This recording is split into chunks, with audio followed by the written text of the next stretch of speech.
Hi guys, it's Natalie here today, and I have got a bit of a fun project for you.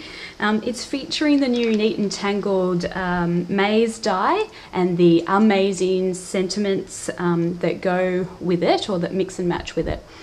Because I don't know about you, but the first time that I saw this, I had the idea in my head straight away that when I wanted to make a card, I wanted to make an interactive card with it, because the maze die also comes with these little shapes, the heart and the circle. And I wanted to find a way that I could make those shapes not just stick on top of a card like on this one, but how I could get those shapes to actually move around the maze, because how cool would that be? And I think really, really fun, especially, you know, for kids, but for all ages. And I've done a little bit of fiddling around with some techniques, and I've made a little bit of a prototype here. This is clearly not a finished card. In fact, it's not even stuck down, but I've been trying to figure out how to make these shapes move around, and I think I've got it. So I wanted to show you how to do that. Now, to be honest, it is a little bit fiddly and it is a little bit clunky, and certainly the back of this thing does not, are you ready for this? Because it's horrible. It does not look pretty. But it will work. I believe it will work. So let me show you how we're going to do this card. Now, the first thing, of course, we want to do is pull out the maze die and die cut it into, this is a base piece of cardstock here. Let me pull out my die cutting machine. Now, this cardstock that I've chosen here for this attempt is actually, to be honest, it's a piece of packaging. Look at that, I've cut it out of some packaging, but it's nice and white on the back. And the reason I've chosen that is because this is really thick, and I didn't have any of my, you know, scrapbooking cardstock that was quite thick enough. And I wanted this to be sturdy for a reason which will sort of make itself clear as we go on. So the first thing I'm doing, so this is going to be the background panel of my card. And oh, I've got the window open and it's getting really windy. Just a sec. All right, I'm back.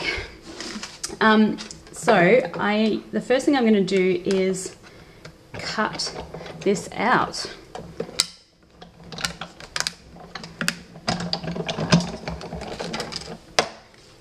Now, because it is really thick cardstock, I'm just going to run it through a couple of times to try and make sure that that is cut out properly,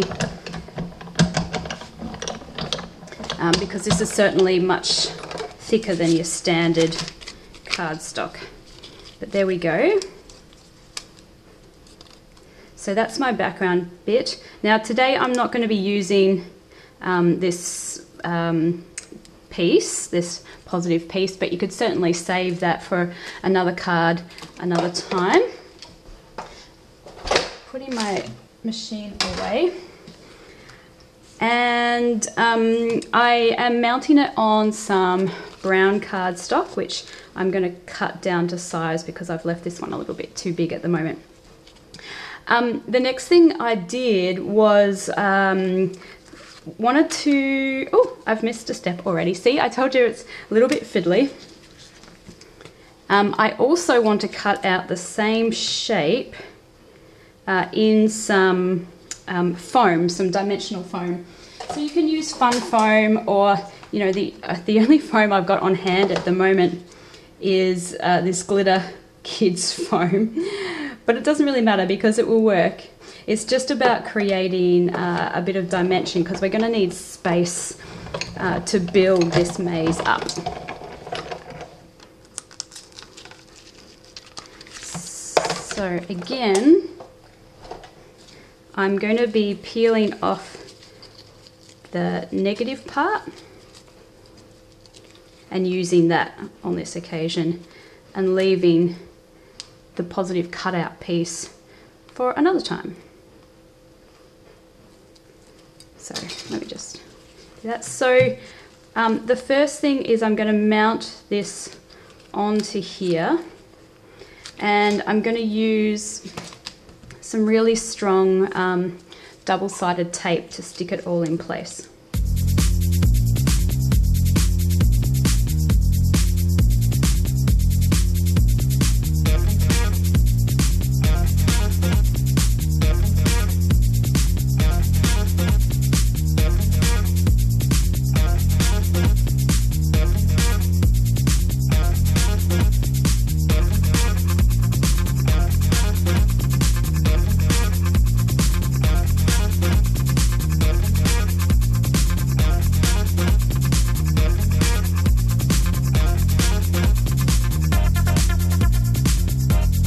Now I have chosen the two little mice out of the schoolhouse stamp set to be the objects or the figures that are going to run around my maze, and I chose them for two reasons. One, they're super cute, but the main reason was because they're mirror images of each other, and I thought it kind of made sense that if they start at different ends of the maze, when they reach each other in the middle, they look like they're giving each other a high five. So that's very, very cute. But of course you could use any kind of image you liked. They don't have to be figures, just well, anything. If you had a mouse and a piece of cheese, that would be kind of cute, or whatever you would like.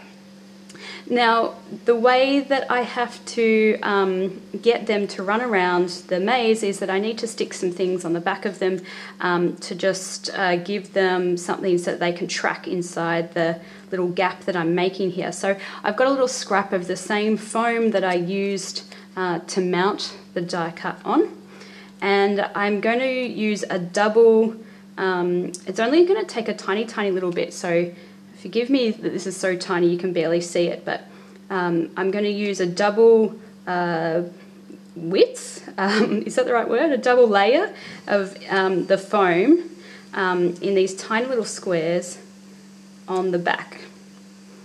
Now this is just going to get a little bit fiddly while I try to stick them down, so bear with me. Okay, so that's that bit, and they really do have to be really quite tiny pieces because they have to fit in this gap, and then so you can see it's coming through the gap, and then to be able to navigate around here. So they do have to be quite small. So sorry that that gets a little fiddly. And then as you can see, I'm just going to slip him in, and to make him not fall out again when I want to go and turn the card around, I am going to stick on another little piece of double-sided tape. You could of course use glue, but because I've got the video running, I didn't want to have to wait for the drying time of glue, so glue might be a little bit easier than this fiddly double-sided tape. But this is a really nice strong one, so I also know that it will stick quite well.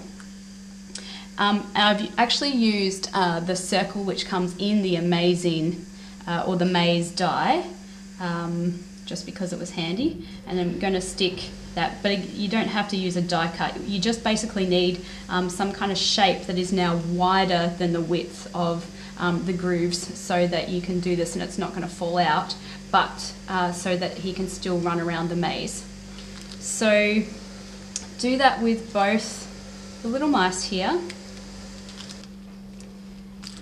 And there we have it. That's our two little mice in their running tracks.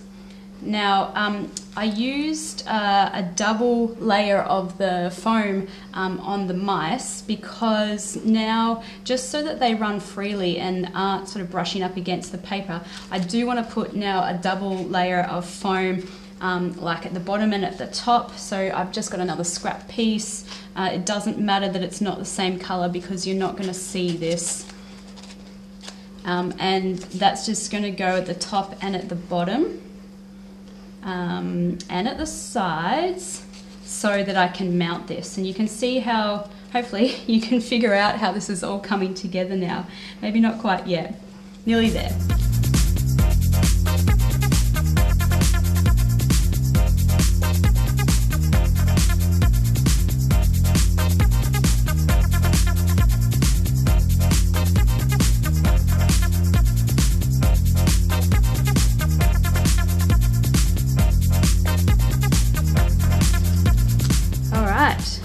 Now you can see how it's finally starting to take shape. Once I glue this onto the background, the cardstock, we've got these mice now that run freely in their grooves like this. So we can start them off anywhere we would like, and then you can play with them. You know, they don't run perfectly smoothly, but they will move, and that is so fun. And so I'm just going to be finishing this off by sticking on a couple of strips of paper and a couple of decorations just to bring it all together. And the card is finally done.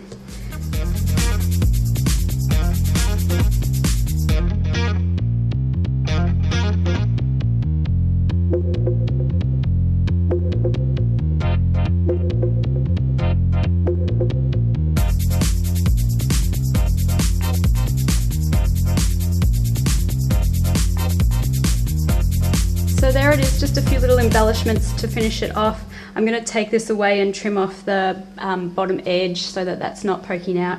But thank you for bearing with me through this. And I know that if you give this a go, that yeah, it can be just a little bit tricky to stick all of those little pieces together. But I think the results are so worth it, because how fun is this, that little mice get to run around and find each other somewhere here in the middle. Put them together. Somebody with little fingers will have fun.